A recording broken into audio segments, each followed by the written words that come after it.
সমস্যাটা কোথায়? সমস্যাটা কি? সমস্যাটা তো হলো আপনি মানে এর স্ত্রী এখানে আসছিল একবার, ঝগড়া করিয়া এনার বাইর ভোট বাইর ছেলের কানকাট চলেছে কোপ দিয়া এর ছেলে। আমাদেরকে মানবিক সহযোগিতার জন্য আমাদের এখানে জাহাঙ্গীর সাহেব নামে একজন আমাদের সংস্থায় গিয়েছিলেন, একজন বক্তব্য অভিযোগ করেছিলেন ওনার যে বাবার যে পৈতৃক সম্পত্তি থেকে উনি বঞ্চিত। তো সেই জায়গা থেকে বিষয়টি আমরা এখানে জানার জন্য আমরা এসেছি। আমরা সামাজিক অবক্ষয় কমানোর জন্য, মামলা কমানোর জন্য সারা বাংলাদেশে আমরা কাজ চলমান রেখেছি। ঘটনা হয়েছে যে এই জায়গায় স্থানীয় একটা সমাধানের বিষয় আছে, কিন্তু স্থানীয় সমাধানটা যদি আপনি আমার কাছে না চান তাহলে আমি সমাধান দেবো কি? এই যে আমরা চাইলাম, আমি আপনাকে এখন সমাধান দিয়ে দেবো। আপনি ওনার ভাই ওনার বাড়িতে যে জমি পাবে আপনি কাগজ দিতে বলেন, আমি এখন মাপিয়ে দিয়ে দেবো। গুড গুড, মানে যেটা সঠিক সেটা তো আমরা কোনো পক্ষ নই, আমরা নিরপেক্ষ। আমরা এর আগে একবার এসেছিলাম, জি আমরা পাড়া প্রতিবেশীর কাছে শুনে আমরা এসেছিলাম। এসে ওনার মানে ওনার যে স্ত্রী আর এই যে হ্যার ভাতিজা এখানে ঝগড়াঝাটি করিয়া ওনার স্ত্রী হ্যার ভাতিজার কান কাটিয়ে ফেলাইছে। এমনকি এইটা নিয়ে পাতারহাট থানায় মামলা করতে গেছে, আমি মামলা করতে দিই নাই যে এই পরিবারের সম্ভ্রান্ত পরিবারের মামলা থানায় হইতে পারে না, আমরা এটা সমাধান করব। এই ঘটনাও এখানে ঘটছে।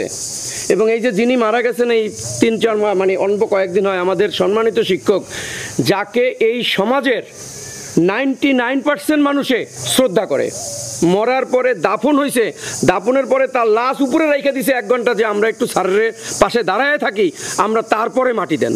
এটা সেই বাড়ি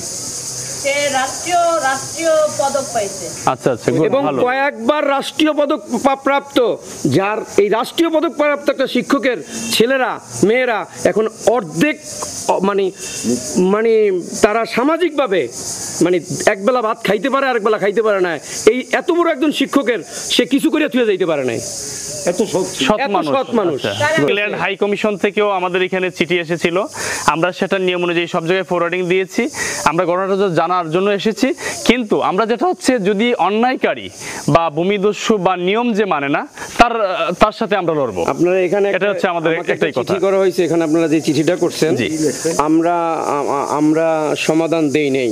মেহেন্দিগঞ্জের এই গ্রামে 326 একটা মামলা থানায় নাই, তাই এবং আমরা একটা করছে যে আমার কাছে সে সমাধান চাইছে, আমি দিতে পারি নাই, এরকম কোনো ঘটনাই আমার কাছে নাই। আচ্ছা, আসলে হচ্ছে কি, যখনই বাদী কোনো অভিযোগ করে তারা আসলে বিভিন্ন কিছু সংযোজন বিয়োজন করে, এটা আমরা দেখেছি। তো এটার জন্য সরি টু সে, এখন আমরা আপনার কাছে সমাধান চাই, আপনার কাছে সমাধান। উনি বলুক, ওনার কাগজপত্র দেখ, উনি জমি কোন জায়গা দিয়ে পাবে। স্যার আমি একটু কথা বলি। জি, আমি একজন সার্ভেয়ার এই গ্রামের বা মেহেন্দিগঞ্জের। জি, আমার নাম ধলু। আমার আমিনতির বয়সী 52 বছর। 52 বছর আমিনতির বয়স, সার্ভের বয়স।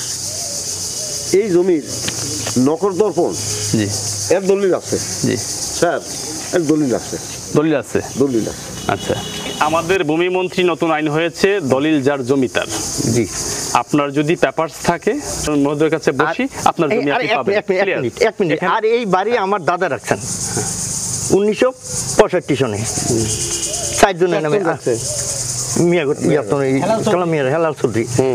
এটা কিভাবে রাখছে এটা সম্পূর্ণ ডিটেল দলিল আছে।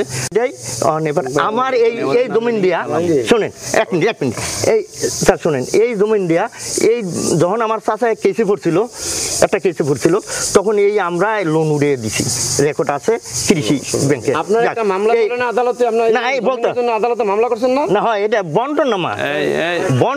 আমি করতেন ব্যর্থ হয়ে গিয়ে বন্টন নামা করছি।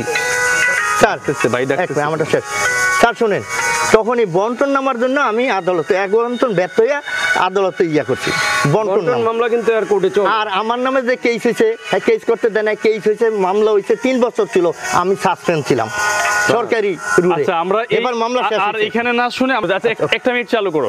আমরা এখানে আসলাম, ঘটনাস্থল পরিদর্শন করলাম, এবং গতকালকে মহোদয়ের সাথে আমার কথা হয়েছিল, কামাল ভাই না, আলহাজ কামাল উদ্দিন ভাই, এবং আজকে সকালে আমার সাথে কথা হয়, এই 10টার দিয়ে কথা হয়।